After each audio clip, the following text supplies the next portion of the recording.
Hi, this is Paul. Luke, in a comment, pointed me to this conversation between Jonathan Pageau and uh, Aubrey Marcus. Now, I didn't know much who Aubrey Marcus was. I had made some comments about him and an appearance that he made on Chris Williamson's channel. Someone then said something like he had been a friend of Joe Rogan, and so he'd gotten some visibility on that channel.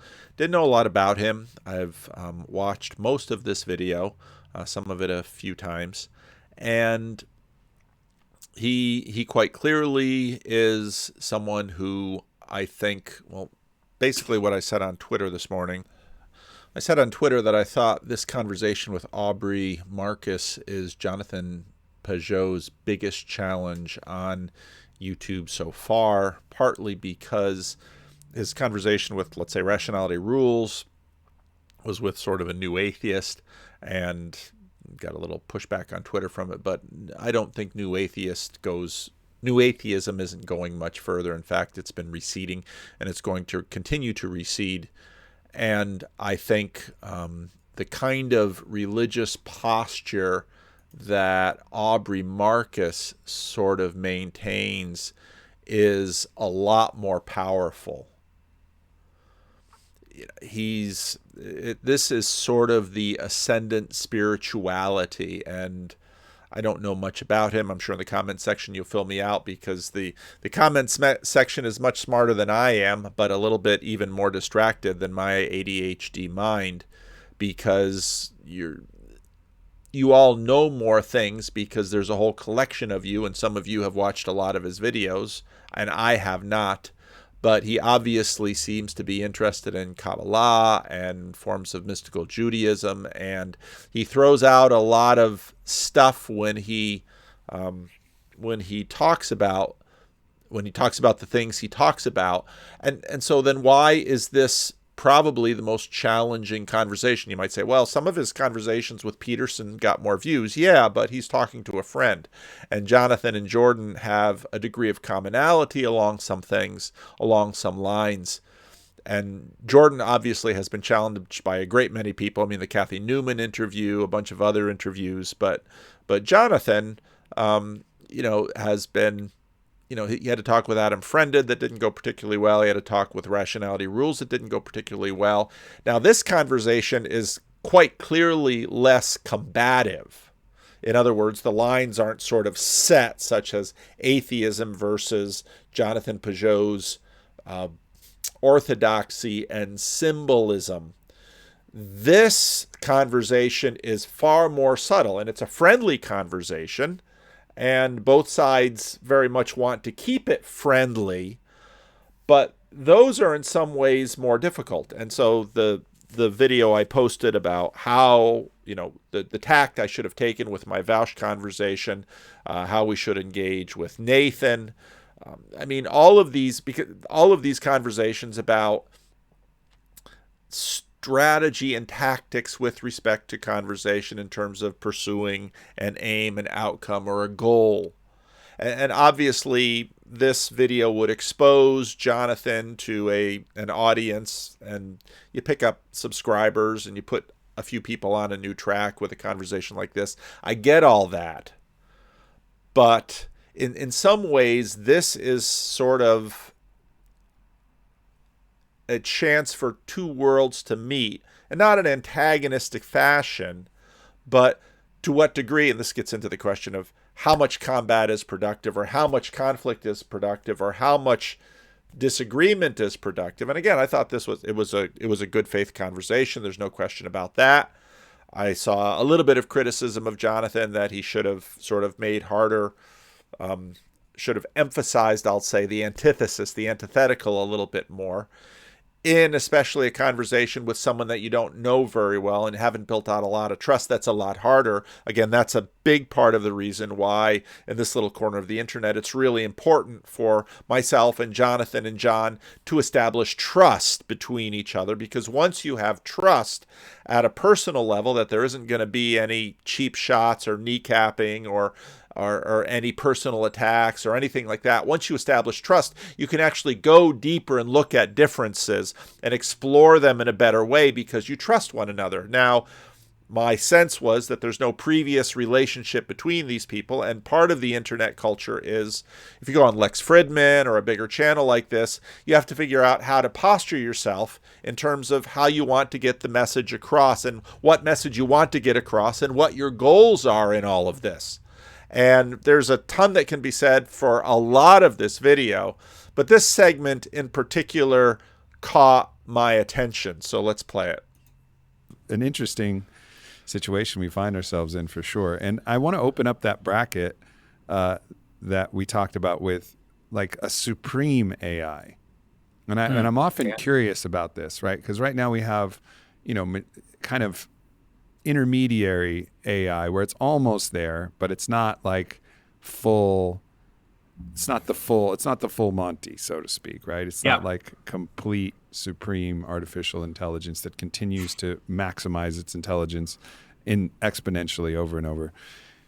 And I wonder if that could actually be, and I don't know, I haven't thought this through fully, nor I don't know if anybody could. I wonder if now points for him for having the level of comfort with Jonathan, who I don't know again, but they probably don't know each other very well. There's probably some kind of, Jonathan's been with Jordan Peterson and maybe Jonathan can come on my show. I mean, there's always some, in this little game of YouTube conversation, which isn't a bad game, there's always some sort of cross-pollination here.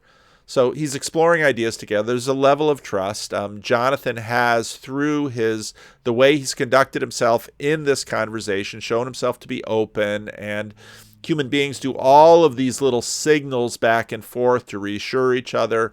We're not going to attack each other. We're not going to harm each other. We want to maintain the relationship. Jordan Peterson terms, we want to play the game again. So all of those signals are going back and forth and back and forth. Now, a lot of people watching this again, depending on sort of where you stand tribally, says, no, Jonathan should be in there to destroy Aubrey Marcus, or Aubrey Marcus should be in there to destroy Jonathan Pageau. It's not the way this conversation was set up. Some of you might think it should have been set up that way, but this is the way that both of them have decided to approach it.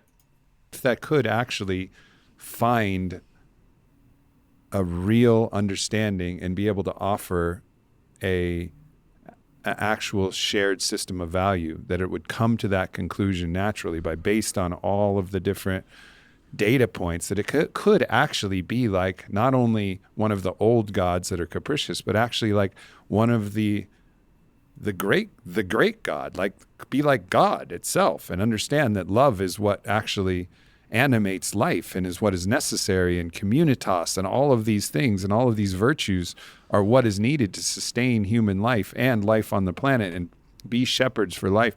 I'm curious now, what they've been talking about is this article on the symbolic world that Jonathan has mentioned, technology and the return of the old gods. This won't be new information for a lot of you in this little corner of the internet. And what Aubrey Marcus has basically suggested is that, well, maybe AI, maybe this will become the god of gods, because, and most of us, knowing Jonathan Pageau, I mean, if he had said this to Paul Kingsnorth, I don't know what would have happened. Would have been, an explosion or something. But because an idea like this is, for many of us, sort of crazy and terrifying, and we hear something like this. Now Jonathan has to decide, how am I going to respond to this idea? And again, for those of you who watch this channel, know Jonathan very well, I mean, it's not exactly, doesn't have sort of the power of that moment when Rationality Rules learned that Jonathan Pageau believes Jesus walked out of the tomb. Okay? So it didn't have that kind of bang, crying game, gotcha moment where Jonathan Pageau reveals himself to be the kind of Christian that he is.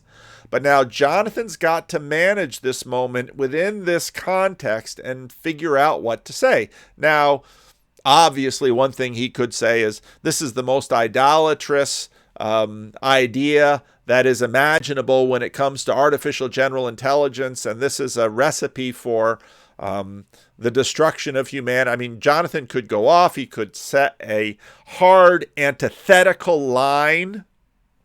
But Jonathan, again, during this video has been, I love how, I love this little clip. And here it's kind of interesting to think about the underlying science of what it means to be good at a social interaction. Someone who's very good at a social interaction is incredibly good at dealing with unpredictable information, is able to handle this torrent of information coming through, rapidly changing model of the other person and of the interaction, and their model of you, your model of them.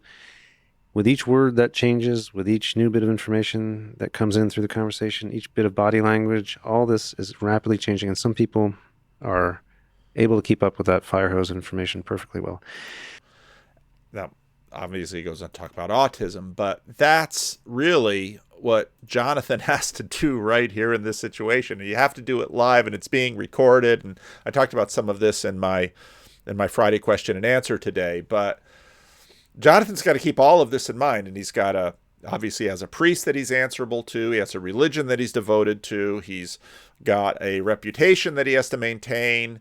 And what was just laid in front of him, as again, I'll replay some of it, because if this is laid in front of you, what do you say? How do you respond? What is your goal? And again, back to Jordan Peterson's, do you want to play the game in such a way that you'll continue to ask to play the game? And even if you're, let's say, someone who has a desire for Christian evangelism, maintaining the relationship is an absolutely terrifically high priority. Because once the relationship ends, your influence ends. And you no longer have the opportunity of maybe or maybe not having influence in the person to maybe turn them away from a bad idea or influence them in a way that you think is positive. And again, I'm not saying that this is unique to Christian evangelism.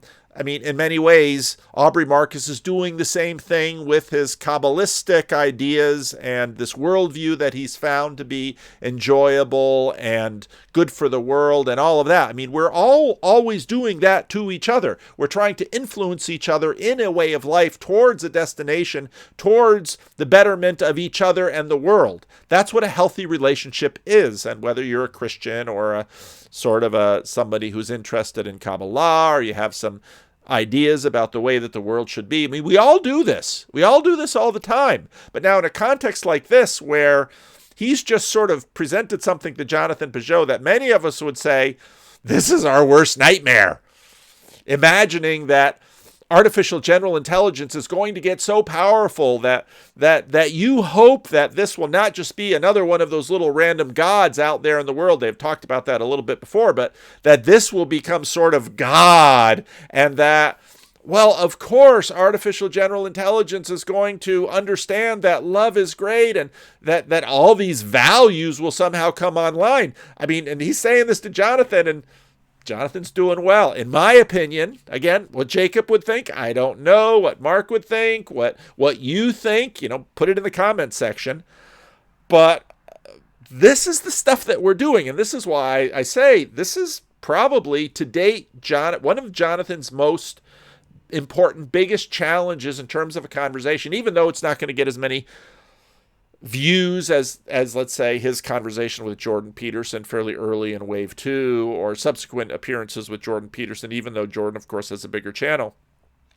Because this is a chance for, it's a chance for, in a sense, what we're doing in this little corner of the internet to sort of spread out a little bit more, because he's practicing some of what we've been doing, but this is with someone who, he doesn't have a big relationship with. So there's a ton going on. There's a ton on the line here. So I'm just going to back it up, and so that, again, you can get the full sense of what Aubrey Marcus is suggesting. And of course, now, unlike what I do with Zoom, which is usually keep both cameras on, both faces all the time, because I don't want to miss anything, the editor here is sort of going between the standard practice, sort of the one person and then both people. Kind of intermediary AI where it's almost there, but it's not like full. It's not the full Monty, so to speak, right? It's not like complete supreme artificial intelligence that continues to maximize its intelligence in exponentially over and over. And I wonder if that could actually be, and I don't know, I haven't thought this through fully, nor I don't see, he's playing the game well too. He's saying, hey, look, don't really hold me on this. This is just speculating. This is what we can do when we have a situation of trust. We can speculate together. You're not gonna, release the hounds of the Inquisition on me or anything like that. I don't know if anybody could. I wonder if that could actually find a real understanding and be able to offer a actual shared system of value, that it would come to that conclusion naturally based on all of the different data points, that it could actually be like not only one of the old gods that are capricious, but actually like one of the great God, like be like God. See, now he's also revealing, basically his religious beliefs, his religious presuppositions, his assumptions on a variety of levels itself, and understand that love is what actually animates life and is what is necessary, and communitas and all of these things and all of these virtues are what is needed to sustain human life and life on the planet and be shepherds for life. I'm curious, a lot of people have a lot of fear around supreme AI, and I understand that because it could certainly go dark as well. I could see that potentially. But if it really was gathering all of the intelligence of the cosmos. And symbolic meme is sometimes they take these videos and they just zoom in on Jonathan's eyes because not necessarily a poker player. Would it not come to the truth? Or could it not come to the truth? Okay, so let's look at that. Let's look at that. Is it gathering intelligence? What is it gathering? It's gathering information. It's a quantitative process. And so it gathers information. The quality that the AI can access is always given to it by humans. Even like the little AIs that we deal with. Like if you look at the algorithms that the social media platforms use, they have to farm intelligence. So they can gather data, but they have to farm intelligence with people because people are the ones that provide intelligence.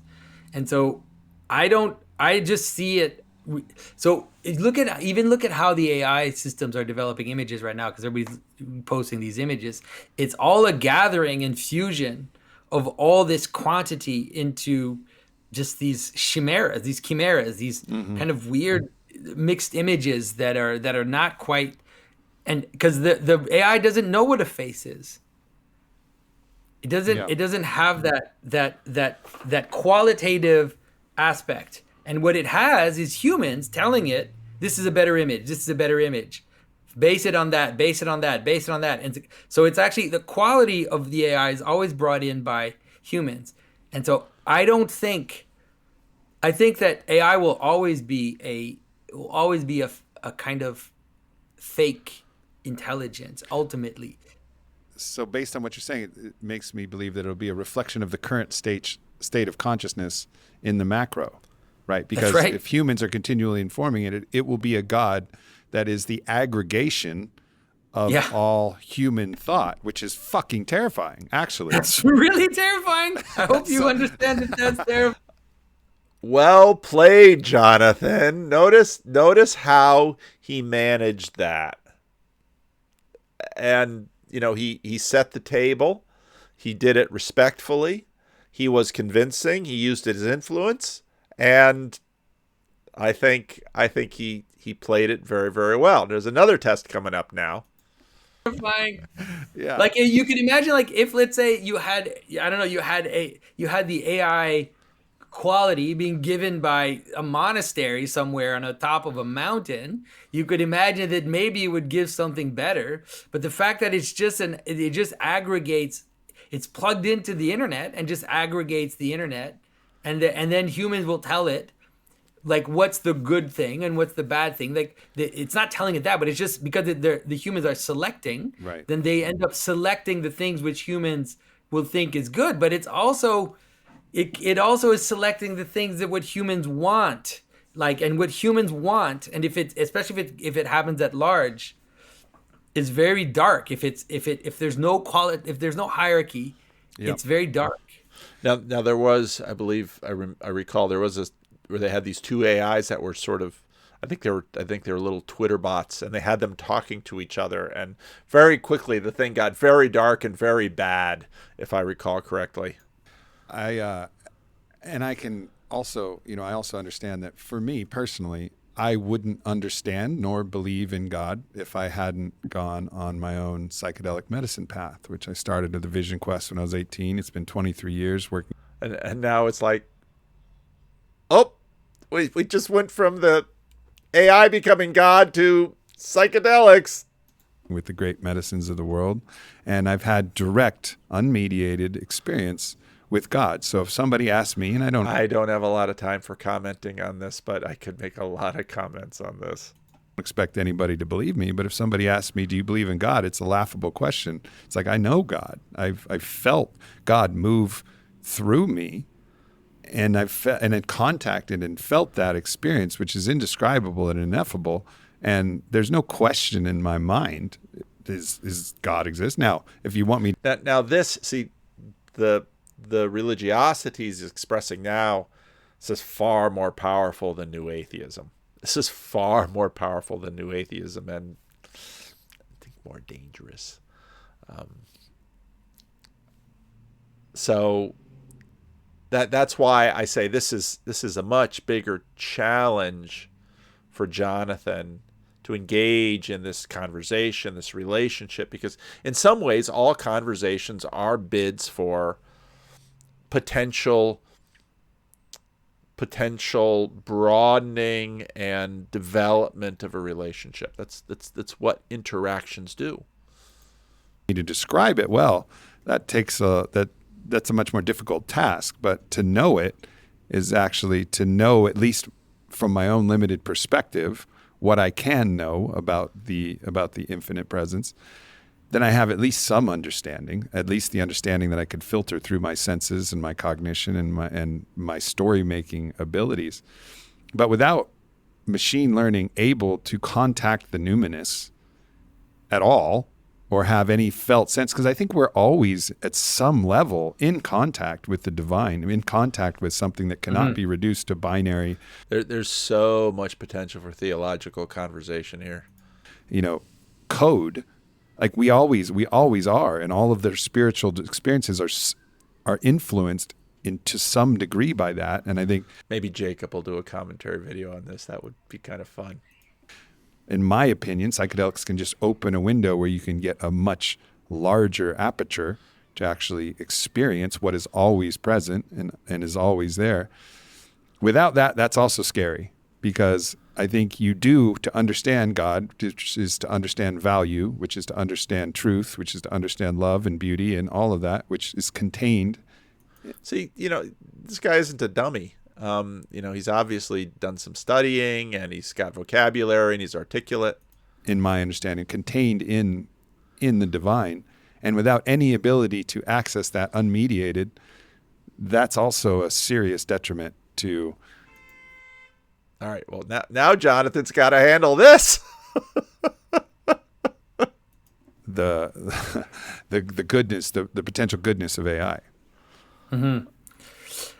I mean, I agree with you in principle. I'm not the psychedelics guy myself. Mm-hmm. I agree with you in principle in terms of the idea of the qualitative and the numinous and accessing. If you go to the Four Horsemen video where it's Peterson and Vervaeke and Bishop Barron and Jonathan, and when you get the psychedelics, like I talked about in the one video that I think it was the question and answer day, that, in a lot of conversations with John and Jonathan and myself, sometimes John and I will be on one side and Jonathan on another. Sometimes Jonathan and I will be on one side and Jonathan on another. So you kind of switch chairs. And in the Four Horsemen video, psychedelics came up, and Jordan and John are kind of like, psychedelics. And Bishop Barron and Jonathan Pageau are like, nope.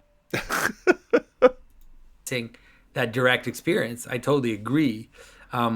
But, you know, my understanding is that there seems to be a relationship actually between AI and psychedelics, like in the sense that this image of the what are they, the clockwork elves, or this image of the technical beings that some people encounter during their psychedelic experiences. There seems to be a relationship between that and what people want or imagining AI to be. So I don't know if you have any thoughts on that. Yeah, the legendary DMT elves. I don't know. I've done more DMT. And they're going to talk about this for a while. But I wanted to take this little piece and, you know, without necessarily myself getting into the content of what Aubrey is talking about, but I wanted to take this little piece as sort of a window into conversational strategy or tactics, and looking at try to again bring the canvas out here and show that there's a lot going on, and for someone to sort of, you sit in a conversation and you hear something you disagree with, bang, I disagree with that. Okay, but it's sort of blind to everything else going on, the much broader landscape. Well, what are your goals of this conversation? What are your goals for this relationship? What are your goals for how you're going to move into the world? Are you basically going to decide you're going to, when any kind of religious talk comes out, be segmented into your little tribe or your little group or your community? Or are you going to try to be someone that can sort of go out into the world and engage others in a pluralistic context? To do so is very challenging and very difficult, and will require a lot of mastery and a lot of skill and a lot of practice and a lot of self-discipline. So what are your goals? What are you going to decide to do? And so this also impacts, say, how people read the Bible, because these issues were very much in play in terms of how Jesus was judged by people around him who were in the midst of their own culture and religious warfare that was going on in the first century in Galilee and Judea. So there's lots to this, and I thought, this little conversation is actually a pretty important one, I think, for Jonathan, for this little corner of the internet. Even if this video doesn't get many views, that's not necessarily the point. My point here isn't scale. My point is skill in conversation, in not just practicing the kind of trustful, productive conversation between people who have already developed a level of trust, but practicing this with people who represent other very significant movements and players out there in the broader world. And how do we go about it? We could look at the Muhammad hijab video and say, look at how Jordan managed some of his things. And I think some of those moments he managed very well. Some of other moments I would have managed differently. And that's true of just about every other video. And it's even true of looking back on moments that I have acted and some things that I probably would say I didn't do very well there. I did better there. And so, yeah, I wanted to look at this video in the spirit of this and sort of say, okay, pay attention. What's going on here? So, yeah, leave a comment. I'm sure you'll have thoughts, and let me know what you think.